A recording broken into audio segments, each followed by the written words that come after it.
Assalamualaikum warahmatullahi wabarakatuh. Selamat pagi sedulur dan teman-teman semua. Salam sehat, salam sejahtera, salam bahagia untuk kita semua. Selamat datang lagi di YouTube Sapi Poil TV. Jangan lupa di subscribe, like, komen maupun share ya dulur. Karena subscribe itu gratis dulurku, agar channel Sapi Poil TV semakin berkembang dan terus berkarya. Kali ini saya akan ngebahas masalah ampas tahu, yang mana dalam pembuatan pakan memiliki peran yang sangat besar, karena bisa menempati posisi terbesar dalam pembuatan pakan itu sendiri. Usaha untuk mencari sumber pakan yang murah serta memiliki ketersediaan yang kontinu adalah salah satunya ampas, baik itu ampas tahu, ampas kelapa, ampas ketela maupun ampas yang lain. Tetapi sayang kalau kita menyimpan ampas tersebut dalam jangka waktu beberapa jam, bahkan hari, maka kejadiannya akan basi, jadi busuk dan bau yang akhirnya tidak bisa dijadikan campuran pakan.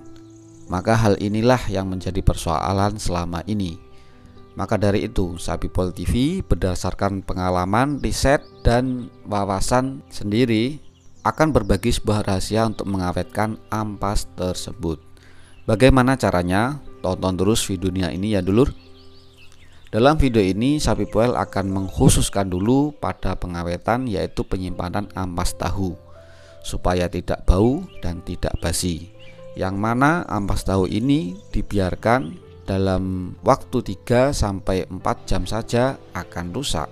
Maka dari itu, gimana supaya ampas tersebut tidak rusak dan bisa bertahan beberapa hari, 10 hari, bahkan bisa sampai lebih. Maka dari itu tonton terus tutorial videonya ya dulur. Pertama, setelah kita ambil ampas tahu dari pabrik dalam keadaan basah seperti ini, berikutnya adalah ampas tahu ini kita sandarkan di tempat kering. Lalu sebelum kita awetkan, atau bisa juga kita perlu alat seperti balok batu, alat pemberat apapun, baik batu, kayu maupun bekas cor-coran seperti ini juga bisa ya dulur. Kita tumpangi pemberat di atas sak ampas tahu tadi supaya airnya berkurang. Untuk mempercepat keluar airnya ini, maka perlu kiranya kita injak dulu sedulur ya, sebentar, biarkan semua airnya keluar, atau istilah Jawanya itu atus. Setelah kayak gini, beberapa saat kemudian, jika dipandang air sudah berkurang banyak, maka bisa kita masukkan ke dalam timba. Setelah selesai kita tiriskan tadi, kadar airnya sangat berkurang ya dulur. Kemudian kita masukkan ke dalam timba putih ini, atau bisa juga ke dalam drum plastik juga boleh. Tapi sebelum kita masukkan ke dalam timbanya, kita bersihkan dulu timbanya ya dulur. Kalau perlu kita kosoi seperti ini, karena ini timbanya agak kotor, jadi kita harus bersihkan dulu dulur ya, biar steril timbanya. Kalau sudah bersih, kita balikan dulu timbanya agar kering. Selanjutnya kita menyiapkan ember, lalu kita isi air kira-kira 2 liter. Setelah air kita isi 2 liter, kemudian kita tuang yang namanya efektif mikroorganisme, atau yang saya pegang ini adalah EM4. Setelah air kita tuang, kemudian larutkan mikroorganisme EM4 tadi. Untuk takarannya, setiap 1 liter cukup pemberiannya 10 cc atau 1 tutup botol ini. Karena kita memakai 2 liter, maka kita tuangkan 2 tutup botol. Kemudian kita aduk-aduk sampai merata. Setelah ini kita menghidupkan mikroorganisme ini dengan bantuan gula. Jadi kita memerlukan gula. Untuk takarannya, setiap 1 liter air kita membutuhkan gula sekitar 2 sendok makan. Setelah air kita campurkan EM4, kemudian kita berikan gula pasir. Peran gula pasir ini sebagai makanan, atau supaya mikroorganismenya cepat berkembang biak dan bisa mempercepat untuk proses ampas tahu supaya tidak bau. Tuangkan cukup 2 sendok makan gula, kemudian kita aduk-aduk sampai tercampur rata ya dulur. Bagi Anda yang mempunyai tetes tebu, boleh memakai tetes tebu. Tetapi saya tidak menganjurkan pakai tetes tebu. Sebagai gantinya saya menggunakan gula pasir. Kenapa demikian? Karena efek panjangnya dirasa jadi lebih berubah ya dulur-dulur. Jadi dia bisa merubah rasa, aroma, dan warna. Itu yang menjadi efek dari gula tetes tebu. Setelah racikan kita aduk-aduk, kita biarkan 5-10 menit. Sembari nunggu tercampurnya racikan mikroorganisme tadi, kita siapkan dulu timbanya. Kemudian ampas tahu tadi kita masukkan ke dalam timba. Apabila dirasa masih berongga, perlu kita padatkan dengan cara menekan-nekan bagian timba yang masih belum terisi ampas tahu. Tujuannya supaya lebih padat, menekan rongga udara yang akan masuk ya dulur. Padatkan tumpukan ampas tahunya, kemudian sisakan ruang timba kira-kira 7 cm. Kalau sudah padat seperti ini, yang terakhir kita tuangkan E4 tadi semuanya sebanyak 2 liter tadi ya dulur. Setelah kayak gini lalu kita tutup saja. Saran alangkah baiknya sebelum menutup kita lapisi dengan plastik. Tujuannya untuk meminimalisir udara yang masuk. Rapatkan tutup timbanya, usahakan jangan sampai ada celah udara. Dan ini cukup 1 kali disiram pakai E4 tadi, sudah tidak usah menambahkan lagi. Meskipun kita mengambilnya sedikit demi sedikit, setelah itu sisanya kita ngambil, tidak perlu menambahkan E4. Setelah kita tutup seperti ini, maka selanjutnya kita taruh di tempat kering. Setelah kita simpan, nanti pengambilannya sesuai dengan kebutuhan saja ya dulur. Mau sedikit ya ngambil sedikit-sedikit, mau banyak ya langsung mengambil banyak juga bisa. Tergantung kebutuhan keseharian sedulur semua tuh gimana, nanti tinggal menyesuaikan saja.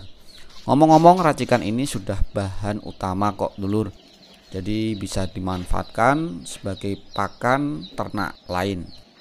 Jadi saya tidak memfokuskan untuk ternak sapi aja, ini bisa dipakai untuk ternak ayam, ternak kambing, ternak domba, dan ternak apa saja yang sekiranya membutuhkan ampas tahu ini dulur ya. Bonus video Q&A seputar pertanyaan fermentasi atau pengawetan baik berupa ampas tahu, karena topik kali ini adalah ampas tahu ya dulur.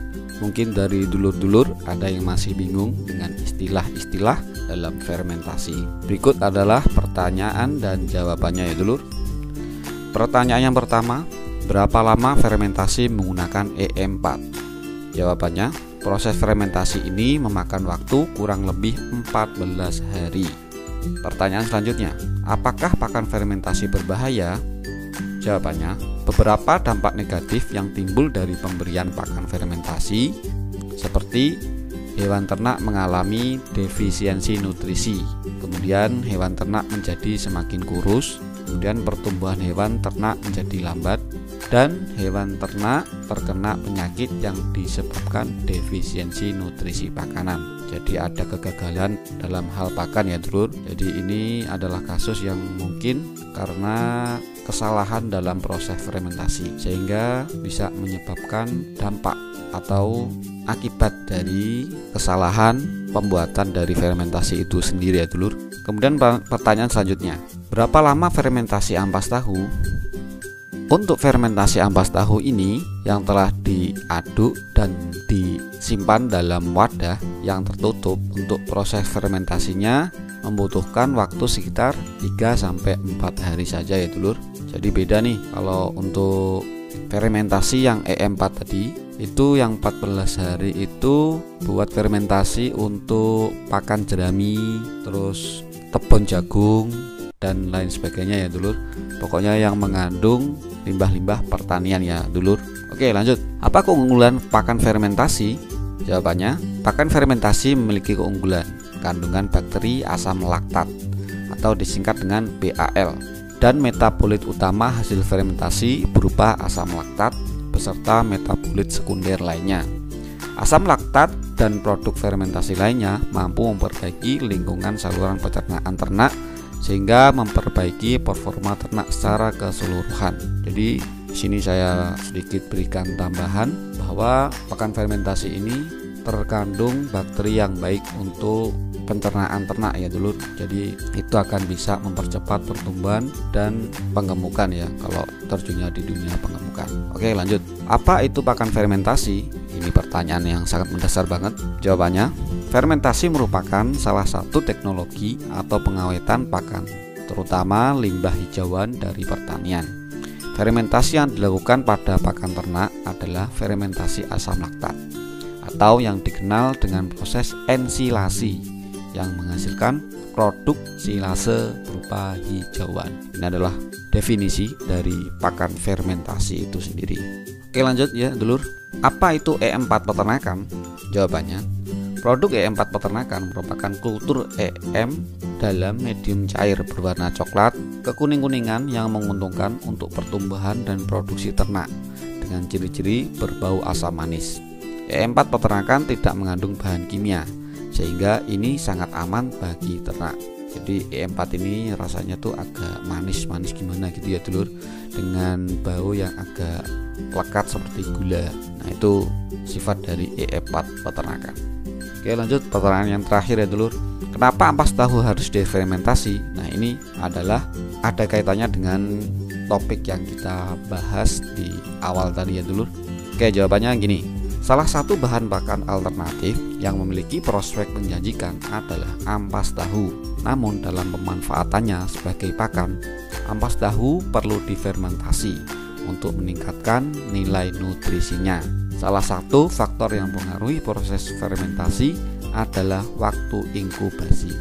Jadi waktu inkubasi itu adalah waktu di mana proses pemaksimalan atau mengubah zat yang ada dalam pakan itu menjadi lebih bernutrisi ya dulu. Jadi ada perubahan semacam proses yang dikerjakan oleh bakteri-bakteri baik. Nah, bakteri-bakteri baik itulah yang nantinya akan bisa menambah nilai dari pakan fermentasi itu sendiri ya dulur. Gitu dulur. Oke, baik, gitu aja untuk proses Q&A di video kali ini, semoga bisa membantu. Baik dulur, cukup sekian kesempatan video kali ini. Bagi yang belum subscribe silahkan subscribe. Bagi yang sudah subscribe saya ucapkan terima kasih banyak. Mungkin cukup sekian dari saya. Bila mana suara, kata, bahasa, penyampaian, dan suasana kurang nyaman, kurang enak, mohon dimaafkan. Saya Yusuf, banyak kurangnya mohon maaf. Wassalamualaikum warahmatullahi wabarakatuh.